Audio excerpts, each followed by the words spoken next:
I'm going to the city and I'm gonna do a steady show. And I know all my fans wanna learn how to make some dough.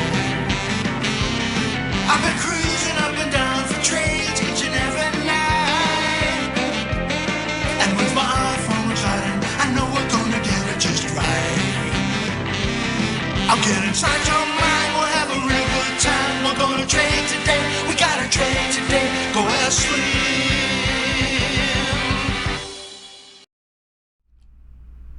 Hi, I'm Steve Miller. Call me Slim. And this is the askSlim Market Week. It's a look back at what happened in the financial markets in the past week, and a look forward to what might happen in the next week. And hopefully lots of great ideas and opportunities for you throughout this show.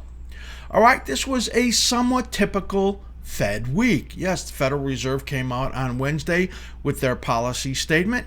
Typically what happens is that the markets kind of dull into the Fed, and then when the Fed announces their policy, there's some lift in the market, and then typically some little bit of give back a little bit later in the week. It's amazing how we've seen this pattern go on and on for, well, quite a number of years here. Chairman Yellen, she outlines some extraordinarily gradual increases in the rate hikes, and that's like a couple of more this year, and then maybe 3 in 18, 3 in 19. If you add that up, it gets you up to something like 2.5% at 0.25%, and that isn't even quite normalization. So it's amazing how gradual that is. And she actually says that inflation being a little hot for a while, that's okay. So kind of bending what her rules were when they were talking about needing to get the inflation rate up some years ago. I have a little more to mention about Chairman Yellen in just a couple of minutes. Be right back to that. As far as the stock market goes, well, the S&P 500, the industrials, the NASDAQ, all have small gains on the week in what overall was kind of a quiet week, except for Wednesday. The exception to that is the Russell, which was the weakest index and actually gained about 1.5% for the week, at least here coming into the final hour of the week. So the Russell, the smaller caps, picking up a little bit of strength. Bond market, well, fooled everybody, except for us, because we actually thought that the Fed was going to raise rates and that the bond market would rally. In other words, interest rates fall.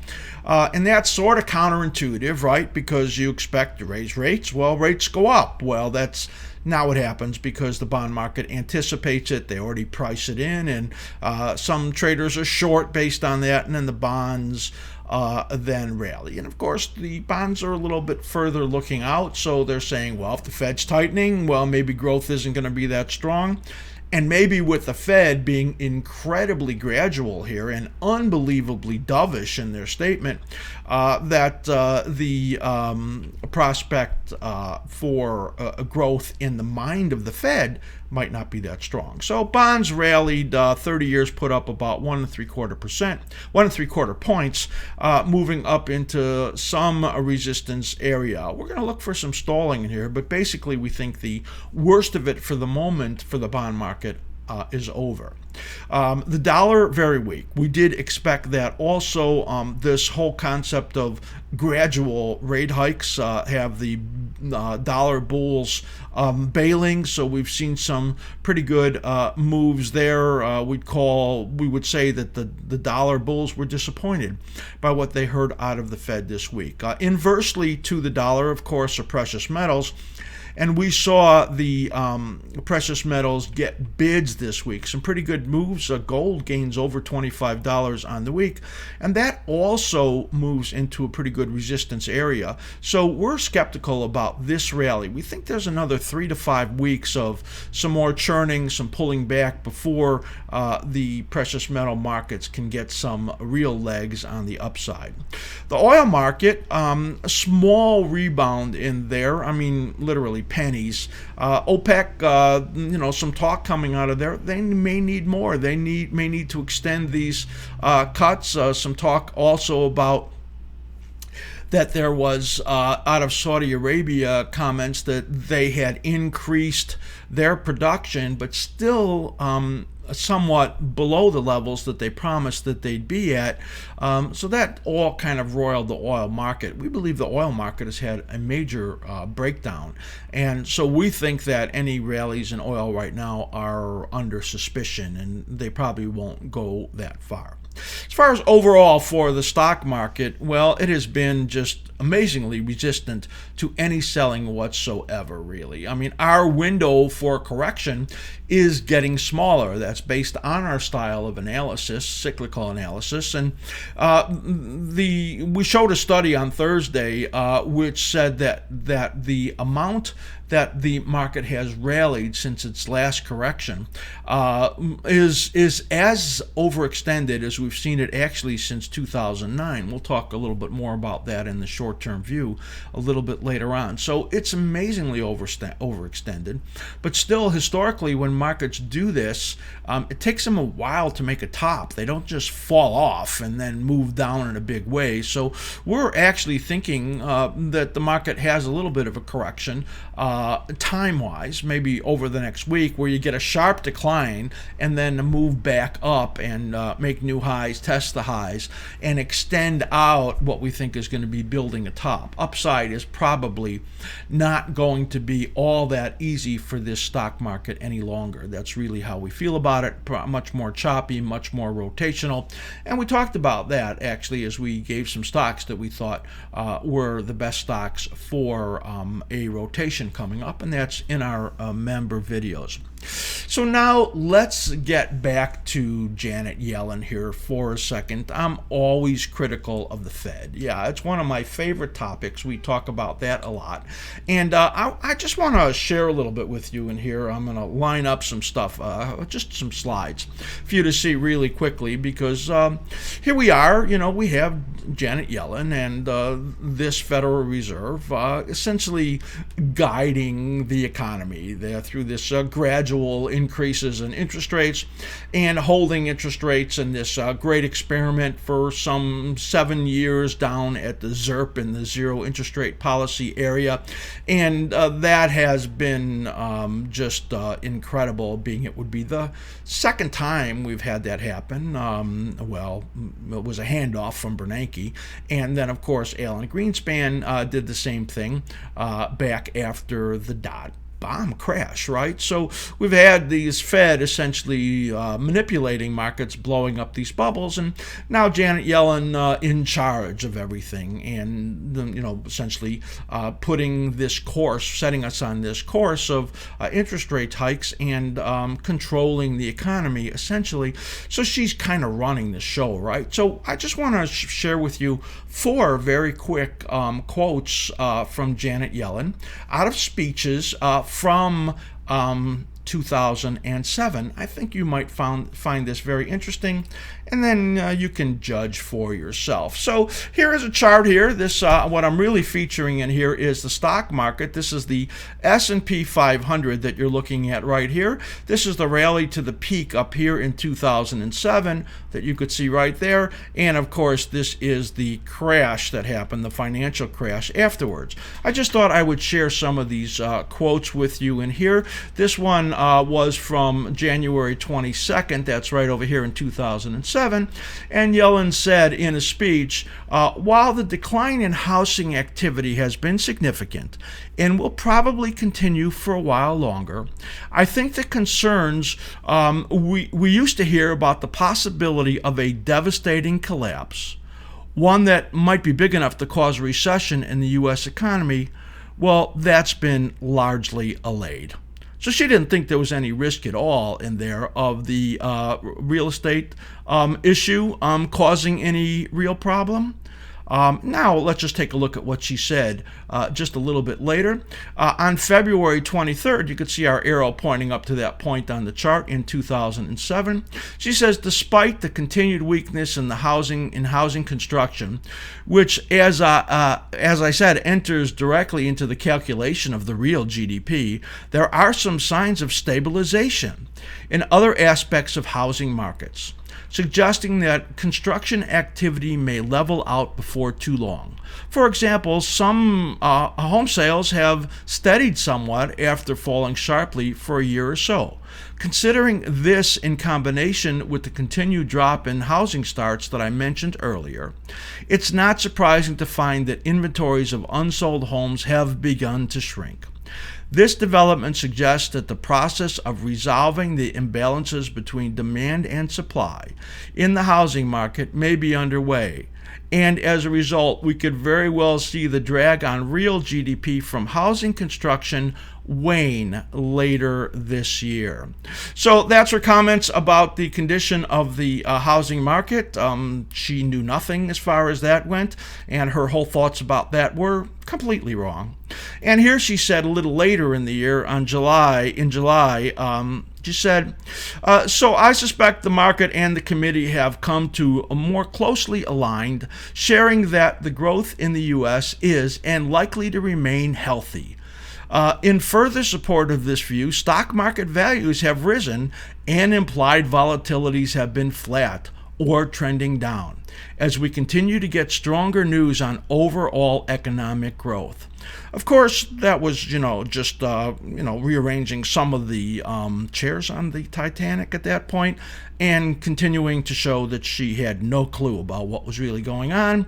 And then here on December 3rd, as the markets already started to break, as she said in another speech, to sum up the story on the outlook for real GDP growth, my own view is that under appropriate monetary policy, of course, she's the one in control, the economy is still likely to achieve a relatively smooth adjustment path, with GDP growth gradually returning to the roughly 2.5% trend over the next year or so, and unemployment rate rising only very gradually to just above 4% sustainable level.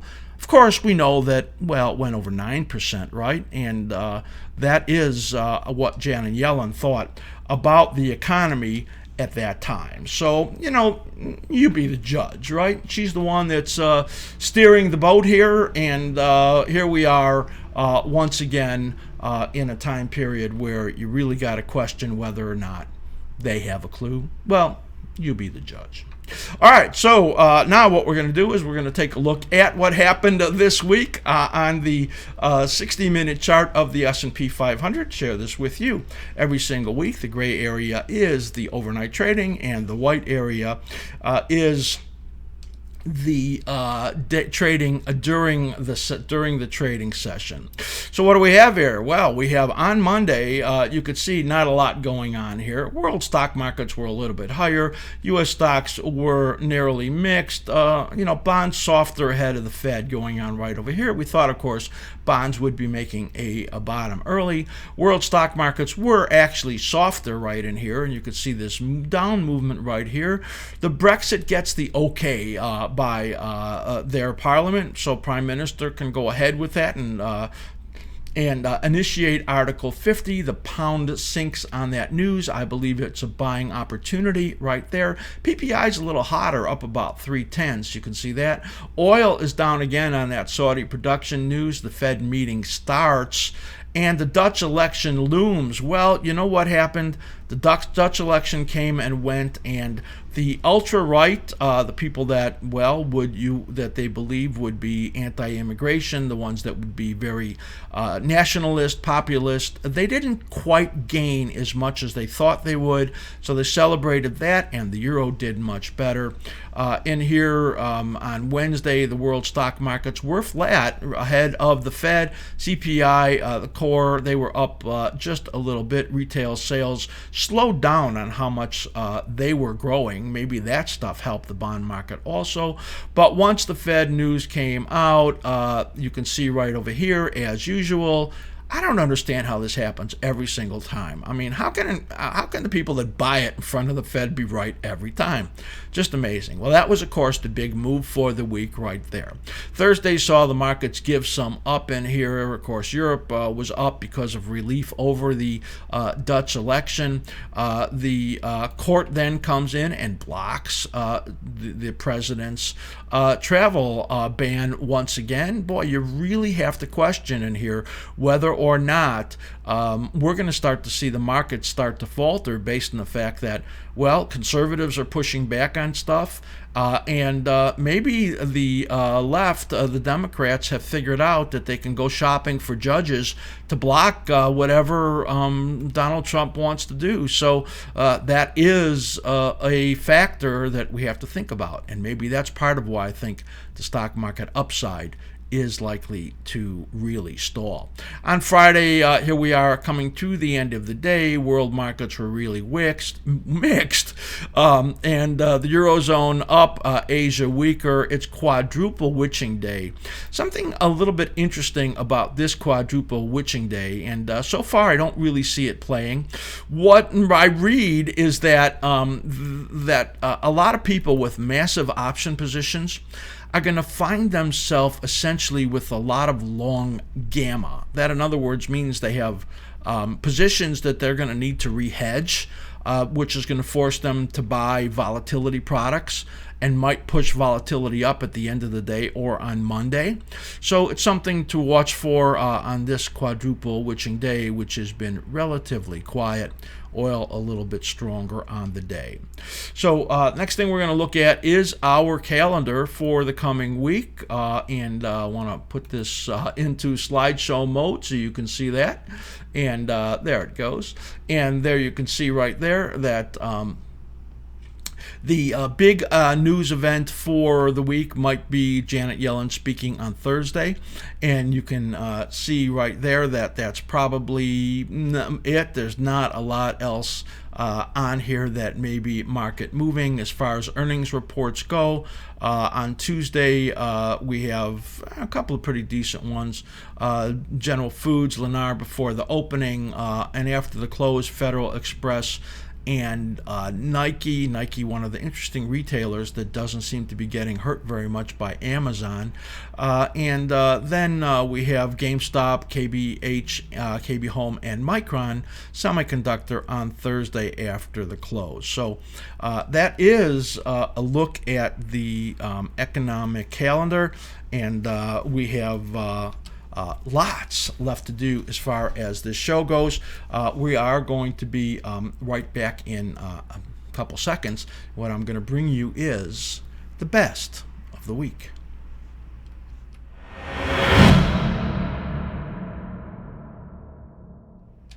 All right, for the best of the week, we get into this. We look at all of our stocks that had big moves for the week, and then take a look at, well, what the reason is that they moved in some significant way. We'll take a look here as I get my charts all lined up for you and bring in the steel group. The steel group has been the group that was, as far as positive groups, I would say in line with the best of the week, and some of these in areas that we actually expected them to be able to get some pretty good upside moves. AK Steel, NU, Nucor, and Steel Dynamics, all three of them guided their earnings upward this week. So that was what gave some lift to the steel stocks. Now you could see our cycle analysis in here, and just for your reference, this blue line right over here is the DBB, that is the base metals, and this is the cycle pattern for AK Steel. So what we're looking for is some upward turn right in here as we get some improvement in there. Now this has got a pretty good gain on the week, but overall I got to tell you that this is not really getting a good powerful bounce in there. Take a look at Nucor, NUE, up about 6% on the week. This this a better bounce in this positive green zone.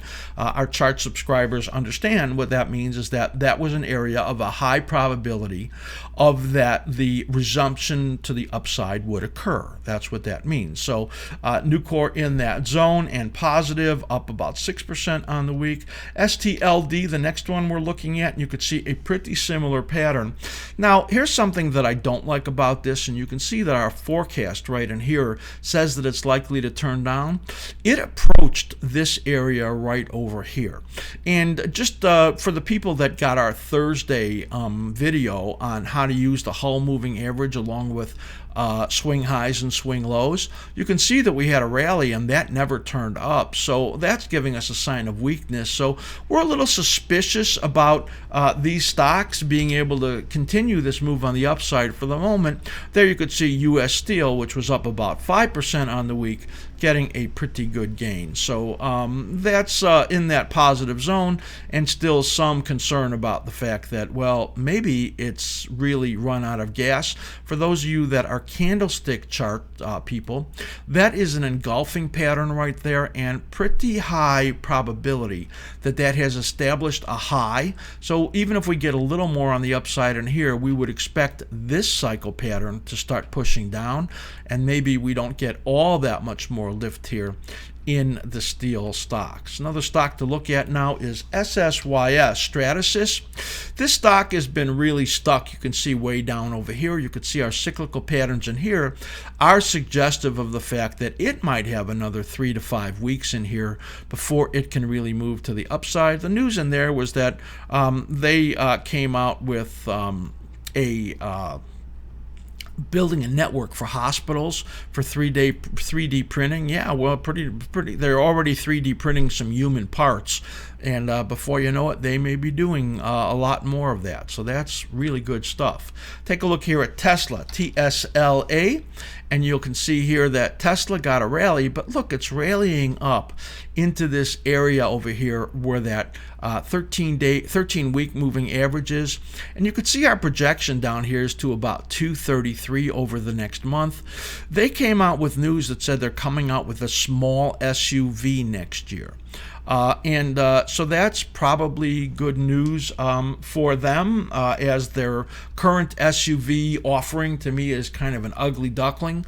I know some people say it's a really great car, and maybe it really is, but man, that weird look with those gull-wing doors and all that, I mean, I think it's a strange looking car and pretty big, and I like the idea of a smaller, less expensive, if it is, SUV, but I gotta tell you, I'm anti the government incentives, and man, I hope Donald Trump pulls them, to tell you the truth, because the government should not be paying that for that kind of stuff. Let the free market compete and make these products even better and more affordable. Anytime the government puts money into something, it makes it more expensive.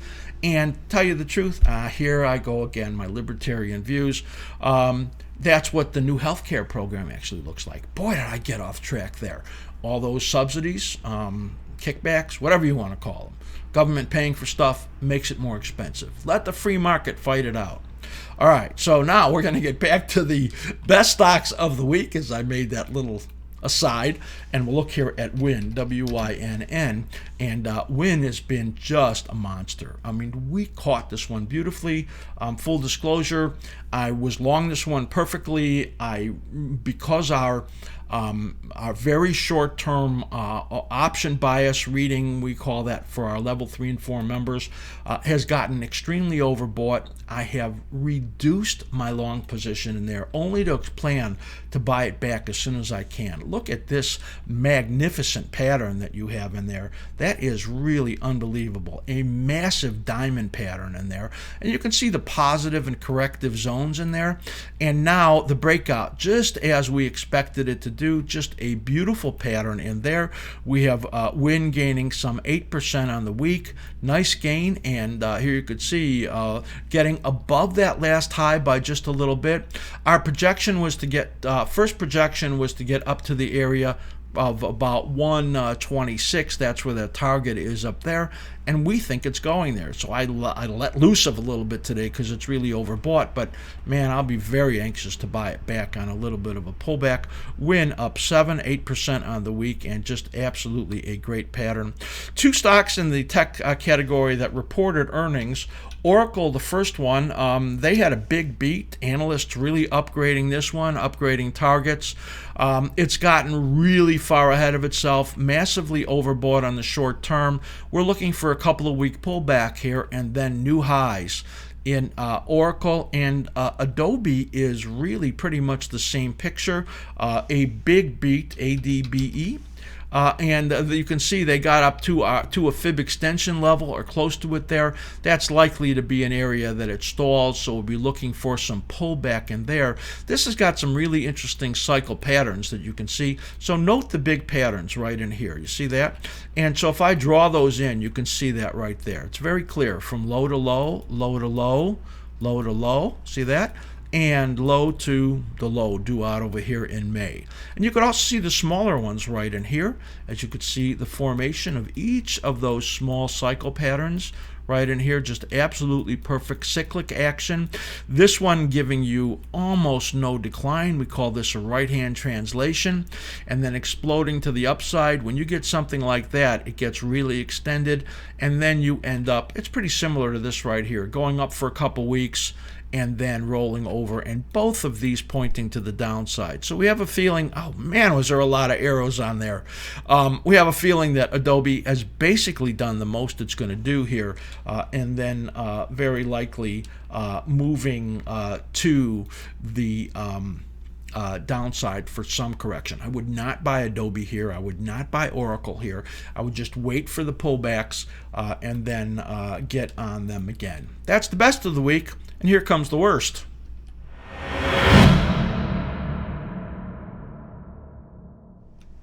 All right, for the worst of the week, there's not that much to talk about. Interesting, the gains and the losses, both of them, were not that big. So we're going to take a look here at what is really kind of a couple stocks that maybe were in the worst group of the week. Worst groups were really in the biotechs, some weakness in the drugs. It's all about some disappointment in the drugs, and maybe POTUS talking about putting a lot of pressure on drug prices, and of course that's not free market. Okay, he says a free market guy, but I'm going to keep pushing back every time I see something that's not free market. The drugs, they will go down in price when it's appropriate in the market and not before. So take a look in here at the price of Amgen. Now here's one that it's appropriate to go down, right? The stock goes down. Why does it go down? Well, disappointment on a particular drug. What's really interesting about this is that what we see in here is that this is the declining portion of that cycle. You can see all the declining portions of the cycle. If you don't believe that this has meaning, well, look at that. I mean, you could see every one of those. This one was really, really late, so the decline is really, really hard. Well, that's what happens typically. That might say a little bit about the stock market condition. This one has another couple of weeks to go. We're going to be looking for that to then stabilize somewhere just under these moving averages, maybe 155, 160, something like that, and then move to the upside. The question is, how much damage has been done? Take a look here at the daily chart. Here's that 89-day moving average. It may be going for that at 158, but normally when you get these kind of big high volume downside gaps, that's a lot of trouble. Note the bear kicker right over here on the candlestick. Our members got that one on Thursday before the downside break. Wonder if you saw that one. Interesting. So right now we're getting momentum ending on the upside in here, high volume decline, and that looks to us like could be some more extended trouble. BIIB, take a look at this one. It's kind of moving down in sympathy. Goldman Sachs downgrades this one. And this one looks to us like It's also in final stages on the downside. We'll be looking for another week or so and then trying to move up. But this is a bearish configuration. What does bearish configuration mean? Well, when you get a cycle that is negative, like this one right over here, the odds are it will not get to a new high, a recovery high. It'll stop short of it and then go down again. Sometimes you get bullish patterns, which says the next rally is going to take out the high or test it like you see here. Well, this one is now negatively configured. It says that you're going to get a rally that will fail and then down again. This is where we like to short them, but that is about a month away in this stock. So overall, we see and have seen a bad pattern in Biogen IDIC, and we think that is likely to continue. Airlines had a rough time of it this week. Analysts downgraded United Airlines. There was some talk about capacity growth going up. All of that, of course, is negative. We had believed that these stocks were putting in a bottom. Now, we now have, we're looking at this and saying, well, there may be some alternative analysis in here that it could extend this corrective period. That's what this is right over here. It matches up with this here. So this correction right over here, you can see was, well, pretty much on time. That's what we were looking for. But it really got steep and got below this level right over here. It gets us cautious. So now we believe any rebound is going to be temporary, and really this might be the spot over here out in May before you can get this. I'm surprised by this actually, because oil getting weaker is really bullish because it so affects their input costs and helps earnings. Maybe this is saying something about the overall economy in here. And again, maybe Trump policies are just not going to get passed by pushback from conservatives and the left. So United Airlines, you can see that here. American Airlines, United down 7%, American Airlines down 4%, and a very similar pattern to what we're looking at there. Again, these might be just churning to the downside all the way out into May. One more group we're going to look at in here, and that is the retail group. Just a couple of them to talk about. Urban down 6%. JCPenney, our favorite one to talk about, is down about 5% on the week. Remember, when I say JCPenney, everybody in the chorus. JCPenney going to $2. And Macy's down about 3%. Because Hudson Bay, which is a little minnow compared to Macy's, talked about buying them out, but they couldn't get financing because, well, it costs a lot of money to do that. But now they're in talks with Neiman Marcus, supposedly, so that takes their interest away from Macy's, so Macy's pulled to the downside. That is everything that I'm going to show you right now as far as the best and worst for the week. We're going to be right back in just a couple of moments to show you our short-term view, but I'm just going to show you some little special that we have that you've never seen me or mention before, and actually I haven't because it's brand new. So you're going to want to hear this right now.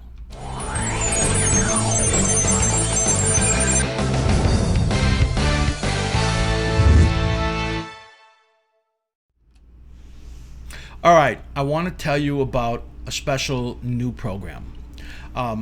I do coaching one-on-one with traders, and I've done it for a lot of years. I combine my 43 years of knowing the markets and trading the markets, and also 22 years as a trained personal growth facilitator, and I have led numerous groups for 4, 5, 6 months at a time, working on personal growth, and I've essentially put that all together in my programs, my coaching programs that last from 3 weeks to 3 months, basically.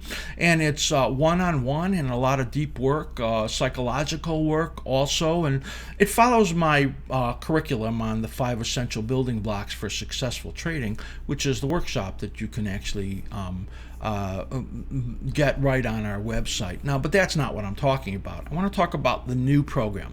A lot of people that I present our workshops to, well, they're not so much interested in the deep psychological work. They kind of want to stay on the surface and talk about their trading and figure out what's going on for them. And how to stay on plan. That is one of the biggest problems for traders, especially in markets that are momentum markets like we've seen here in the stock market, because, well, you keep thinking, well, the market's going to reverse, and stay in positions that maybe your plan would have said, I should have been out of a long time ago. This new coaching program is called the Trading Plan Accountability Program. You can just go to the askSlim website on the top where it says coaching and click on that, and you'll be able to see the information about that. But I want to tell you about that really quickly. The new program is 3 hours in total of one-on-one work with me. We do that on Skype. So it starts out with 2 hours, and in that 2 hours, I go over with you your trading history, your current approach to the markets, the challenges, really what's going on for you in the market right now. And we look at that in accordance with your current trading plan, the one you've written. And if you haven't written one, well, that's what this is about, right? What we're going to do is rebuild your program or your trading plan, or build it and tweak it. It's all about the risk you're going to take, the approach you're going to take, the vehicles you're going to trade, all of those things, all fitting in with you, who you are as a unique trader. And then in that 2 hours, we're also going to build a format of the way that you're going to check in with me. So for the next month, what you're going to do every single day is send me an email, either at night or in the mornings, with in the format of how we designed it, of how you stayed on your plan. This is accountability between you and I. I become your trading buddy for 1 month. So that'll be 20 check-ins essentially over the month period, of course, 5 weekdays, 5 days of the week. And each time I'll comment back to you, a brief comment, and maybe something supportive based on what's going on for you. And then after 7 days, we're going to have another 30-minute session just to kind of refresh, and then after 21 days we're going to have another 30-minute session just to refresh. So lots of great information in there that you're going to learn, and this is all about you getting on and you staying on your trading plan. I think a phenomenal opportunity, and really by 1 month you're going to have great handle on your style, your plan, and what gets you off course. And of course, I'm going to help you to stay on course, and how much accountability helps. Go to askSlim.com, go to the coaching tab on the top, click on Trading Plan Accountability Program. There's only limited space. I can only coach limited number of people. So it'll be 2 people coming on in February and 2 people coming on in March. I'm only opening up 4 slots for this, and we'll talk about it again later after that. So please go look at that. I'm telling you, this is a fantastic opportunity. It really will get you back on track, or get you over the hump, get you to where you can really start to get a sense for how to get more and more successful in trading. Go take a peek, and please join me. Again, limited space. And here we go, short-term view.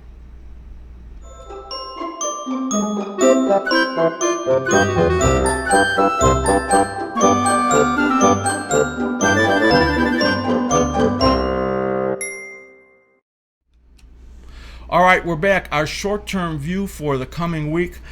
You know, I can give you some really good news and some not so good news when I talk about the short-term view for the coming week. The first good news is that if you're one of our members and you are getting our members version of this, which is looking at 5 major markets, the projections, and also looking at momentum indicators for the daily and the intraday charts, and comparing different symbols within each of those groups.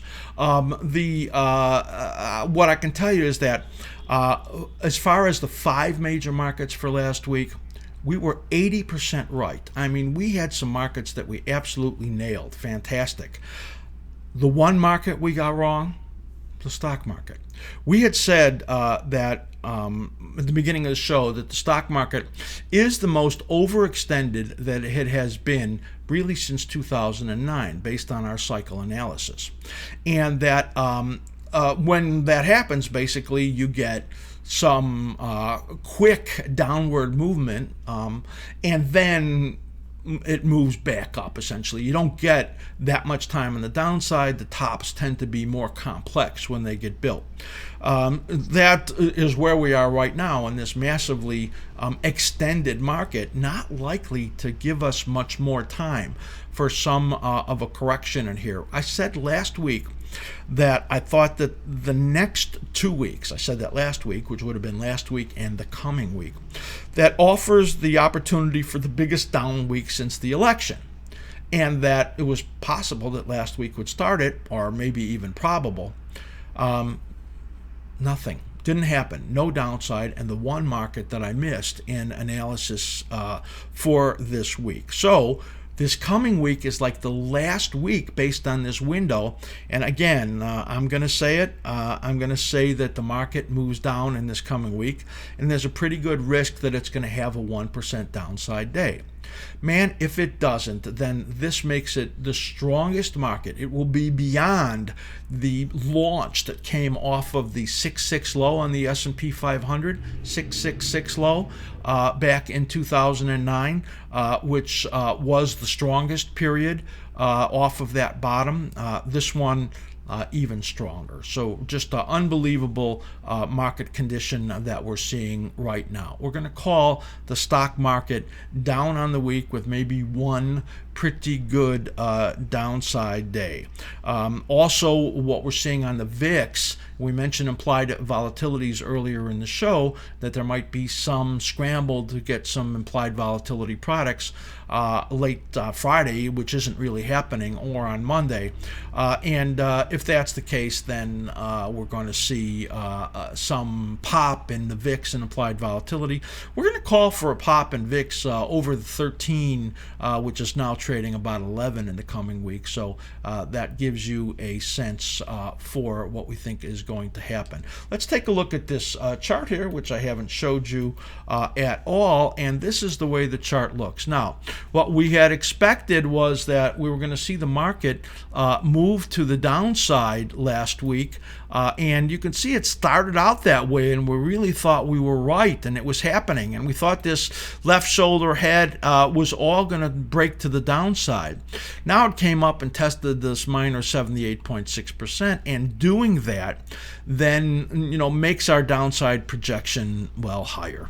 So you can see that we've raised that up in here. This week still has a lot of risk, like we say, and we are expecting that these two cycles and this bigger one pushing down, that's that big weekly one that we've been pointing to, are going to get us this down week that we were looking for. Again, we don't think it's going to be as much to the downside as we had originally thought, and you can see how we have it drawn that it's going to create more of a complex top in here is what we see. There's our weekly pattern I'm going to share with you right there, and you can see as our weekly chart, it's jumped into that fib confluence area, and why we don't think it's going to go much above that level, but still it's run out of time. So I gave you a little peek at what our weekly chart looks like and our daily chart, and that is what it looks like and our short-term view. I hope that you have enjoyed what we showed you in the show.